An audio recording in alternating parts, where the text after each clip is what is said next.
Hello everyone and welcome to my The Young and the Restless official channel. I hope everyone is having a wonderful day.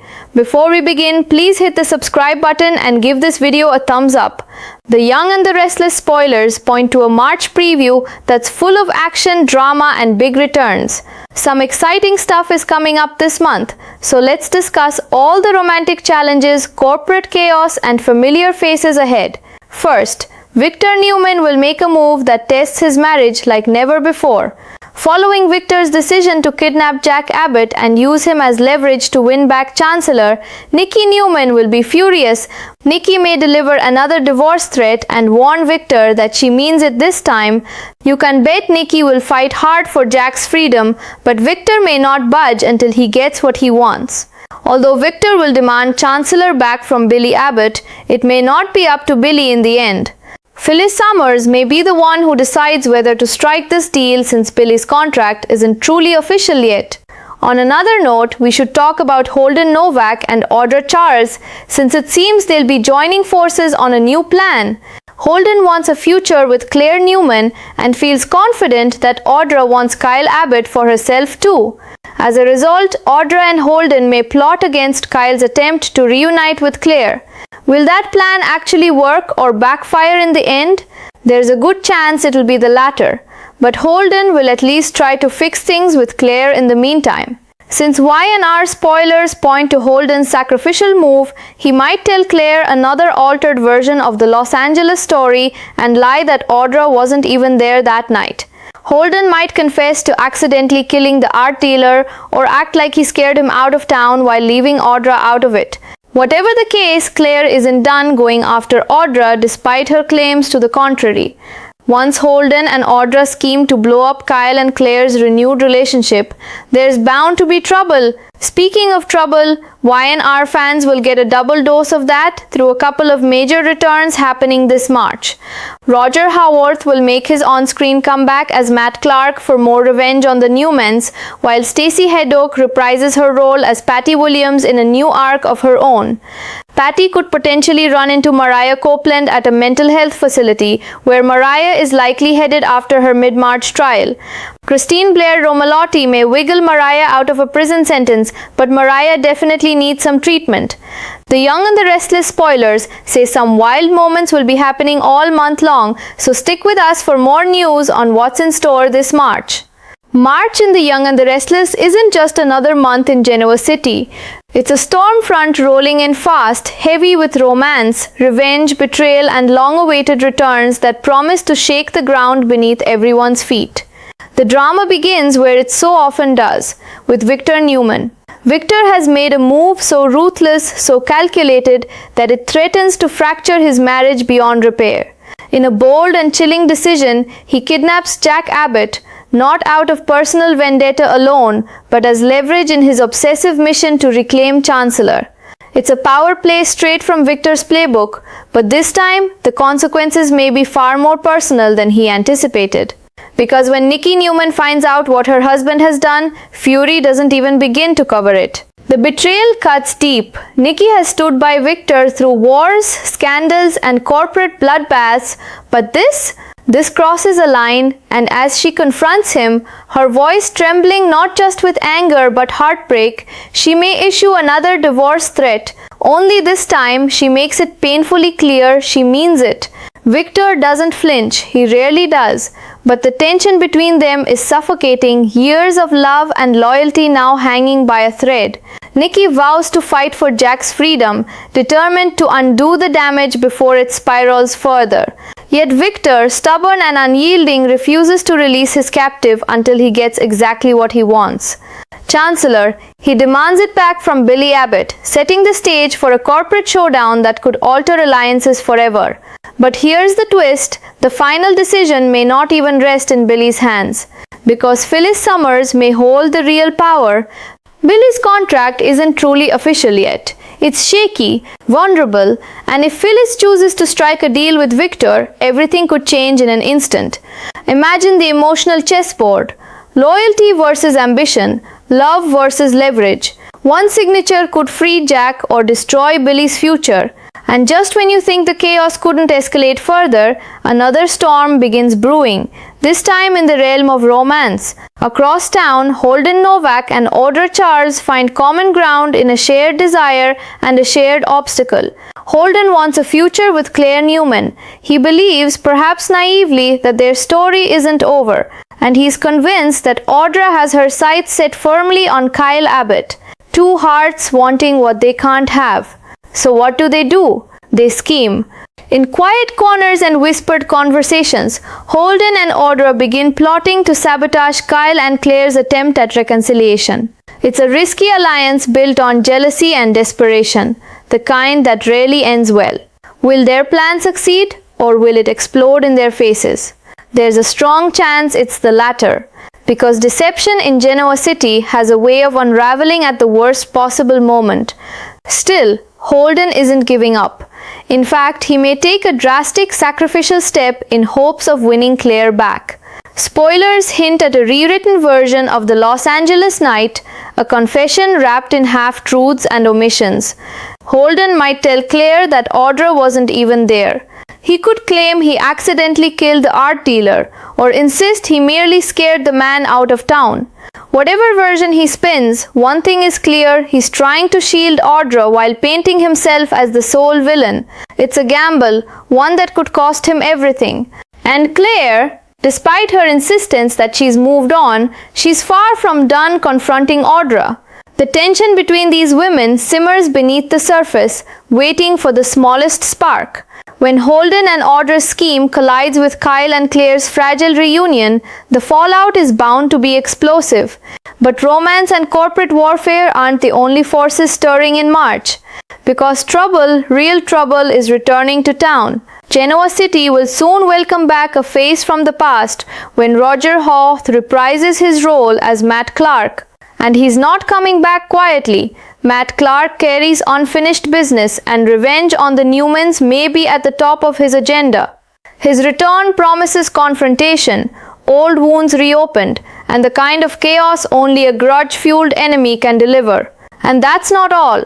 Stacey Haddock steps back into the spotlight as Patty Williams, a character whose unpredictability alone is enough to make anyone nervous. Patty's new arc may intersect with Mariah Copeland in the most unexpected place, a mental health facility, because after her mid-March trial, Mariah's future hangs in the balance. There's hope that Christine Blair Romalotti can work legal magic and spare Mariah a prison sentence. But even if Christine succeeds, Mariah won't simply walk away untouched. The emotional weight of everything she's endured demands more than freedom. It demands healing. And in a facility where Patty Williams may also be lurking, healing might not come easily. Imagine those hallways, quiet, sterile, heavy with memories and instability. Two women, both scarred by the past, crossing paths, redemption and relapse standing side by side. As March unfolds, every storyline tightens like a drawn bowstring.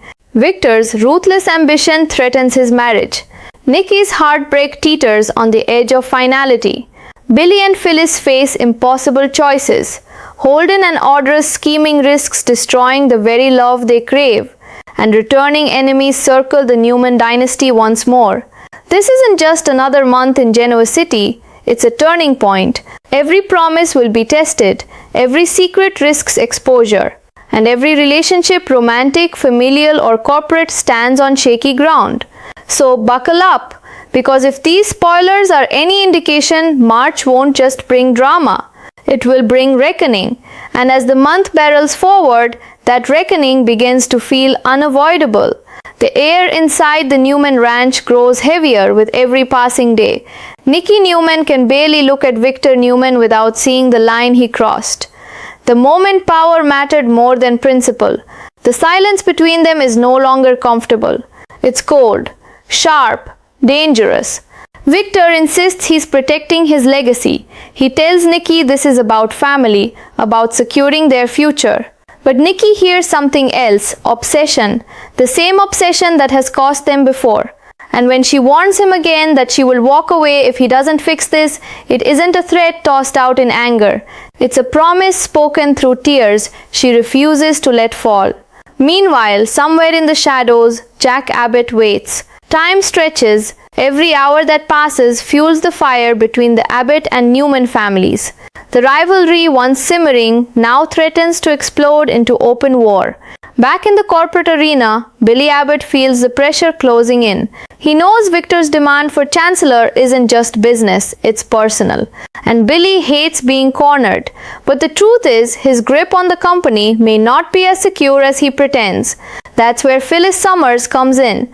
Phyllis thrives in chaos. She reads the room, calculates every angle, and realizes she might be the deciding factor in this entire standoff. Does she protect Billy and stand her ground, or does she make a deal with the devil to ensure Jack's freedom? The weight of that choice is enormous, because whichever path she chooses, someone she cares about will pay the price.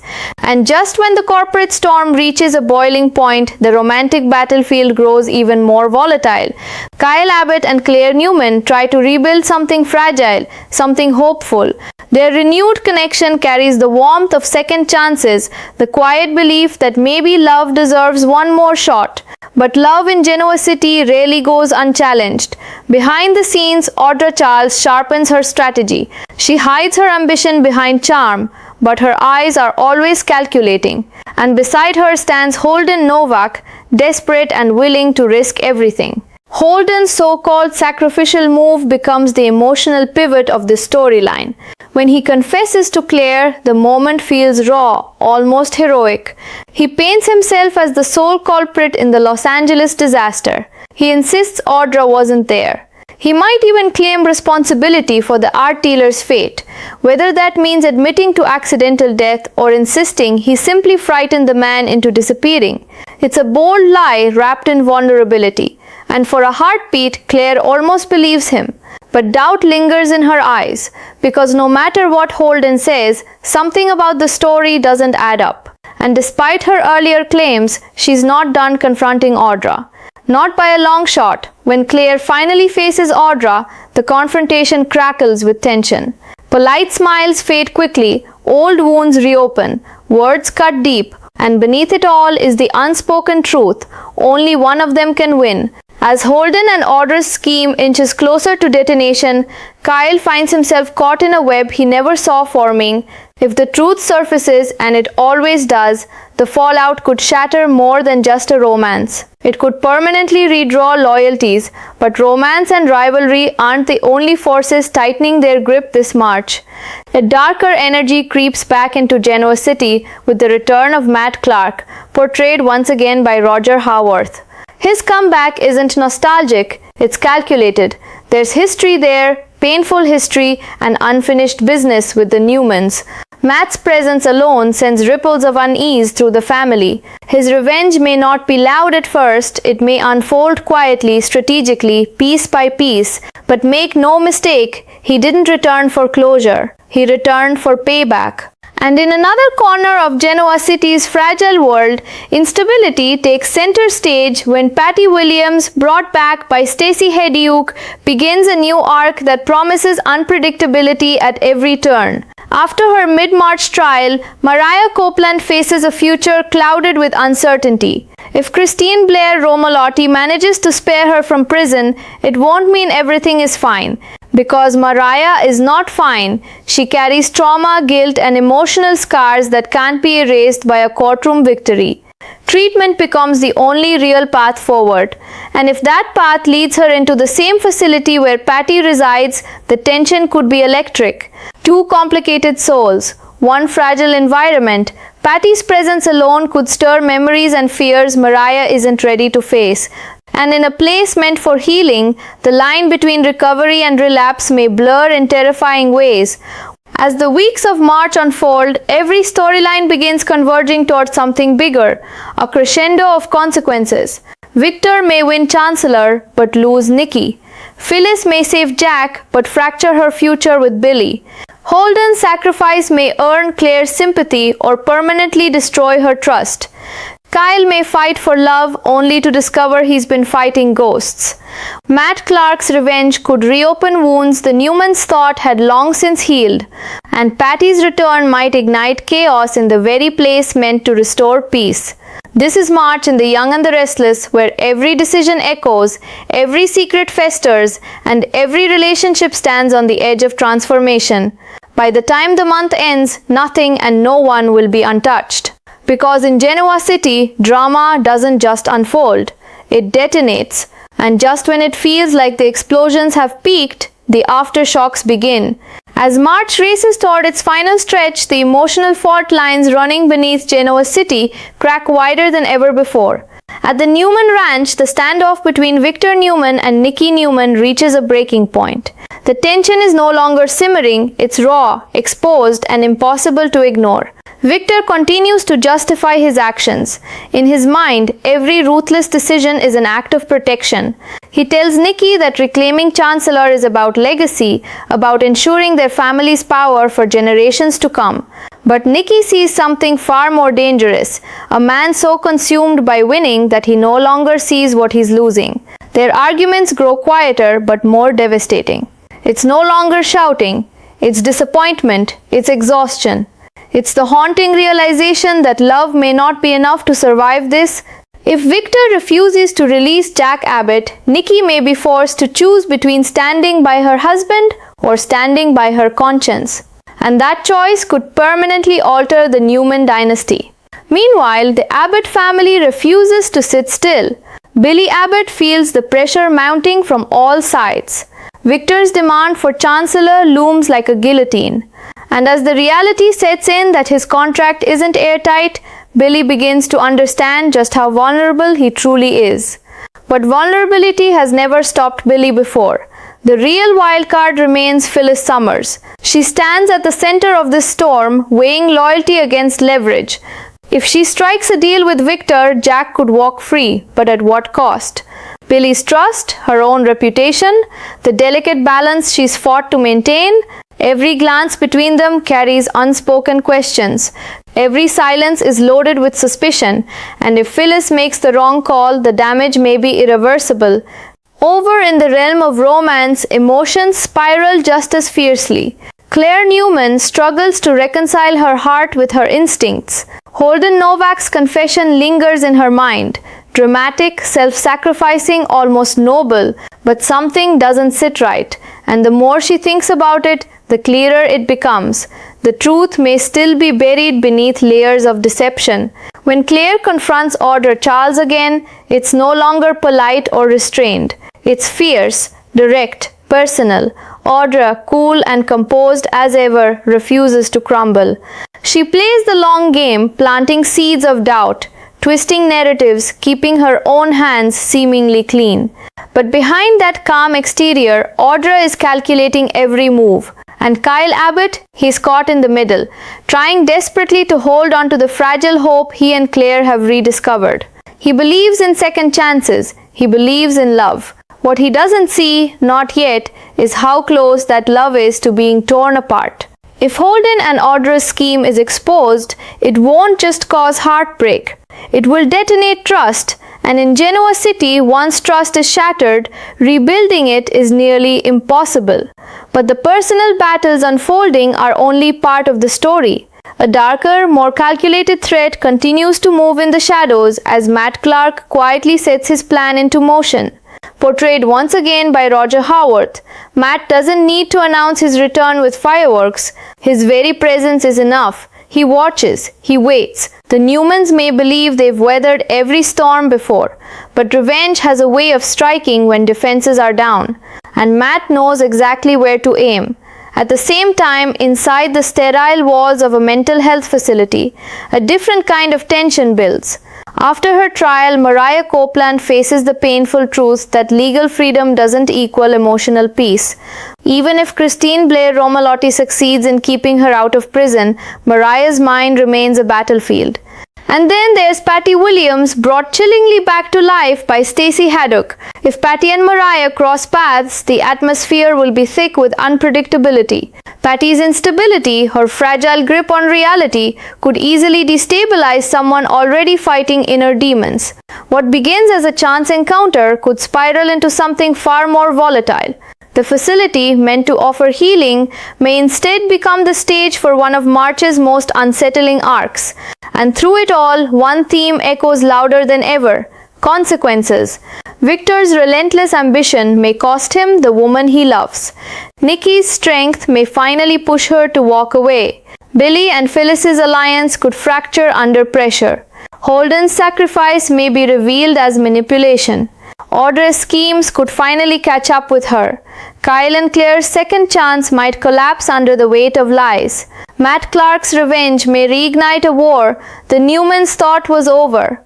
Patty's return could destabilize fragile minds. By the time March draws to a close, Genoa City will not look the same. Relationships will be tested beyond endurance. Loyalties will shift.